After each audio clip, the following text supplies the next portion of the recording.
যে কালাম সাহেবের বিরুদ্ধে কথা বললে তুমি জিব্বা কাটি ফেলাইবা, আর দুশো তুমি তো আজীবনে তুমি মাদুরগিরি করে খাও। তো দেখা যাইতেছে তাজুল ইসলামের তুলনা তো তুমি ভয়ঙ্কর কিছু দেখাইতে আসো। দুঃখের সহিত যে লাইভে সাংবাদিক সম্মেলনে আসছি, যে বাদল আমার ছোটবেলার বন্ধু, তার একসাথে রাজনীতি করছে, কিন্তু তার মুখে দিয়ে এত অশ্লীল কথা আসবে এটা আমরা কখনো চিন্তা করি নাই, কল্পনাও করি নাই। যে জসিম একটা দলের নেতৃত্ব দিচ্ছে, জসিমের ইচ্ছে হাজার হাজার লোকে আগে আসছে। তবে দোস্ত, তোমাকে একটা কথা বলি যে জসিমের যদিও মূর্খ নিয়ে তুমি কথাবার্তা বলছো, জসিমের অবস্থানে তুমি এভাবে তুমি কত বড় শিক্ষিত তুমি দেখাচ্ছ। জসিমের ডাকে হাজার হাজার লোক এখানে আসে, তুমি দোস্ত ডাক দিলে কত লোক আসবে? তুমি লোক সে তো কর্ম করে খায়, আর দোস্ত তুমি তো আজীবনে তুমি মাদুরগিরি করে খাও। একসাথে চলছে তোমার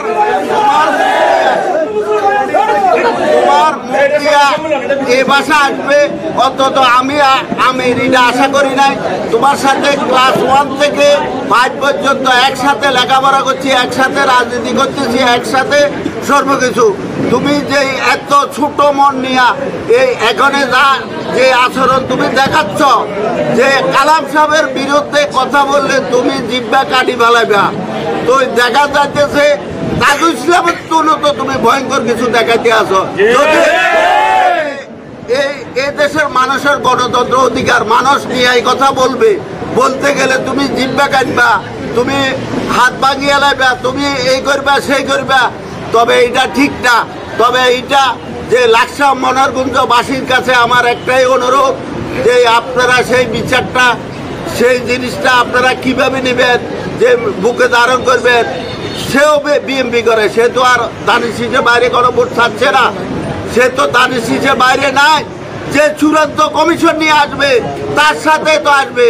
তবে বাদল দোস্ত, তোমাকে আমি একটাই কথা বলি, তুমি আমার দোস্ত মানুষ, যে আমি তোমাকে ছোট করে দেখতেছি না। তুমি আগের থেকে তুমি বিএমপি করো, তবে তোমার মুখে দিয়ে এই অশ্লীল ভাষা আসবে আমি এটা কখনো চিন্তা করতে পারি না। মানুষকে মানুষের মতন মূল্য দিও, সেই হলো নেতা।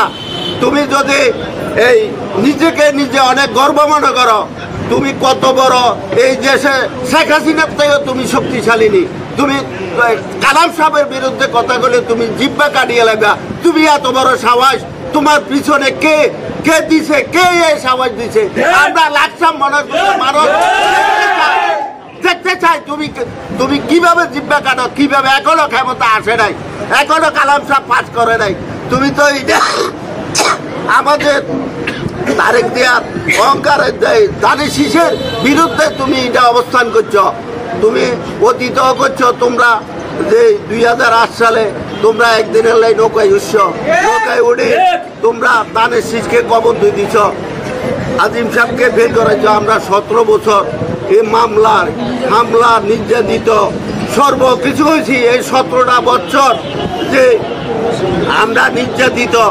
আর এখনো তুমি সে পর্যায়ে চলে গেছো। তুমি তো দুস্থ, তুমি বেকার মানুষ, তুমি তো দল ফাট করার জন্য, তোমার ব্যবসাটা হইলো ফাট। আমরা তো ফাটে নাই, আমরা তো বলছি যে দানিশ শীষ যে নিয়ে আসবে সমক্ষে আমরা তার পক্ষেই কাজ করব। তবে আসলে তুমি দুস্থ ঠিক হয়ে যাও। তুমি যে বাসা, তোমার এখনো সময় আছে। আমি আলটিমেটাম দিলাম, অন্তত 12 ঘন্টার ভিতরে তুমি ক্ষমা চাও, মাপ চাও, যে লাকসাম এটা আমাদের রক্তক্ষরণ হচ্ছে। যারা বিএনপি করে লাকসাম মনোহরগঞ্জ সবার বুকে রক্তক্ষরণ হচ্ছে।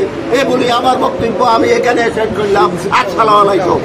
বৃহত্তর অঞ্চলে কোটি মানুষের জন্য সর্বাধুনিক প্রযুক্তির চিকিৎসা সেবা দিয়ে যাচ্ছে Laksam fair health hospital. Laksam fair health hospital, Shanta complex, দক্ষিণ বাইপাস রোড, লাকসাম। আন্তরিকতায় স্বল্প মূল্যে উন্নত সেবা।